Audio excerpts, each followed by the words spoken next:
बिहार से तेजस्वी यादव के भी राज्यसभा जाने की अटकलें थी, जो आज खत्म हो गई।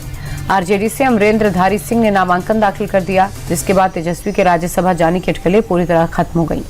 दरअसल आरजेडी के पास फिलहाल 35 विधायक हैं और राज्यसभा की कुर्सी पाने के लिए 41 विधायक चाहिए। इसके लिए उसे एआईएमआईएम के 5 और बीएसपी के 1 विधायक के सपोर्ट की जरूरत थी, जो कि संभव नहीं था। तो ऐसे में तेजस्वी रिस्क नहीं लेना चाह रहे थे। मिडिल ईस्ट में जारी जंग पर राहुल गांधी ने दावा किया है। राहुल ने ट्वीट कर कहा, अभी आगे और तूफान आने वाला है। ये लड़ाई हमारे आसपास तक पहुंच गई। हिंद महासागर में ईरानी जंगी जहाज पर हमला कर उसे डुबा दिया गया, फिर भी हमारे पीएम चुप रहे। ऐसे वक्त में एक मजबूत हाथ की जरूरत है, लेकिन कॉम्प्रोमाइज्ड पीएम ने हमारे स्ट्रैटेजिक ऑटोनॉमी को सरेंडर कर दिया है। हॉर्मुज़ स्ट्रेट बंद होने से भारत में तेल की सप्लाई खतरे में है। एलपीजी और एलएनजी के लिए हालात और भी बदतर हैं। ईरान के पश्चिमी अजरबैजान प्रांत पर इजरायल ने बड़ा हमला किया। यहां बुकान शहर पर इजरायल ने भयंकर बमबारी की, सैन्य और सुरक्षा ठिकानों को निशाना बनाया। हमले में इजरायल ने एक बिल्डिंग को उड़ा दिया। धमाके के बाद बिल्डिंग में आग लग गई और पूरा इलाका धुआं-धुआं हो गया। तस्वीरों में आप देख सकते हैं कि हमला कितना भीषण था। ईरान के सनंदज में इजरायल का बड़ा हमला हुआ है। संदज में सरकारी news channel Iran broadcasting centre की बिल्डिंग अटैक हुई है। वहां आईआरआईबी की इमारत को बड़ा नुकसान पहुंचा। बताया जा रहा है इस हमले में 2 लोगों की मौत हो गई है। इस हमले की खौफनाक तस्वीरें सामने आई। आप देखिए जरा, सनंदज शहर के रिहायशी इलाके में आईआरआईबी की इमारत से धुएं के काले गुब्बार उठते नजर आए। इजरायल ने दावा किया कि उसने ईरान के बैलिस्टिक साइट पर अटैक कर दिया है। ये साइट ईरान के यज्द में है।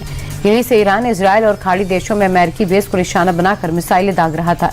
यज्द से जो तस्वीरें आ रही हैं उनमें आग के गोले उठते दिखाई दे रहे हैं।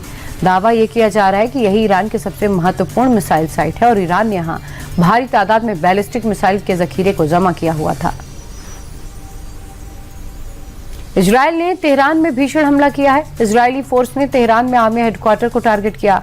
पूर्वी तेहरान स्थित आईआरजीसी के हेडक्वार्टर पर कई मिसाइलें दागी। शहर के कई हिस्सों में लगातार तेज धमाकों की आवाज सुनाई दे रही है। हमले के बाद कई इमारतों में भीषण आग लगी। आईडीएफ के मुताबिक मारीवान में आईआरजीसी की बिल्डिंग मलबे में तब्दील हो गई है। आईडीएफ ने ईरान के 300 बैलिस्टिक मिसाइल को बर्बाद करने का दावा किया। वहीं इजरायल ने ईरान पर ड्रोन अटैक करने की तस्वीरें जारी की है। सैटेलाइट तस्वीरों में ईरान के ठिकानों पर ड्रोन से अटैक होते दिख रहा है। रात को इजरायल और अमेरिका ने मिलकर ईरान में कई जगहों पर बड़े हमले किए। सबसे बड़ा हमला तेहरान में रिवोल्यूशनरी गार्ड्स के हेडक्वार्टर पर हुआ। इजरायल की तरफ से कहा गया कि उनकी एयरफोर्स ने बेहद सटीक इंटेलिजेंस के आधार पर पूर्वी तेहरान में एक बड़े आर्मी कंपाउंड को निशाना बनाकर बड़ा हमला किया है। 6 दिन की जंग में ईरान में अब तक 1405 लोगों की मौत हो गई। इसमें 165 बच्चियां शामिल हैं। वहीं अमेरिका का दावा है कि उसने ईरान की नेवी और एयरफोर्स को पूरी तरह तबाह कर दिया। ईरान के मिसाइल और ड्रोन कैपेसिटी को नुकसान हुआ है, लेकिन इन दावों के बीच ईरान का पलटवार भी जारी है। ईरान ने बहरीन में अमेरिकी बेस पर एक बार फिर अटैक किया। इजरायल पर भी बड़े पैमाने पर मिसाइलें दागी हैं।